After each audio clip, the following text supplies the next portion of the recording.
来看清华大学团队利用太阳能，伫新竹一间绿色团体农园设太阳能低碳示范基地。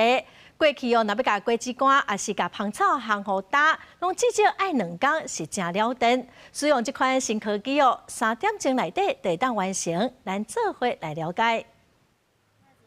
全心照顾园区内面的食物，因为这拢是主要的收入来源。因过要做果子干，就要经过2天以上才烘会打，若时间长，而且搁了电。即马透过太阳力量转换器，只要3点钟就会当完成，搁唔免插电。花很大的电量，那而且要等待时间要2天。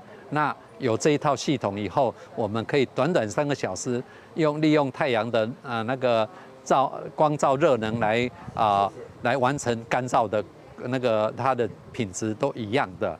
清华大学研究团队指出，制作果子干常常因为烘打过程无稳定，严重影响品质。即马利用日头转换日能，拿电线科技提升农业价值，也达成减碳目标。把那个阳光变成热风，对，所以那个热风会透过那个管子进来这里，然后这里就可以烘水果啦，等等，然后有一些干制机，然后农民也可以透过我们的界面很容易操作。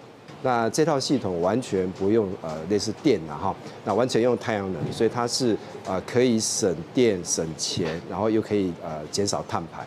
清华大学教授表示，设备可以当导入 AI 智慧控制系统，透过镜头来知影果子干目前的完成度，近代利用科技协助绿色团体，冒农业走向永续发展目标。记者刘君和新竹报道。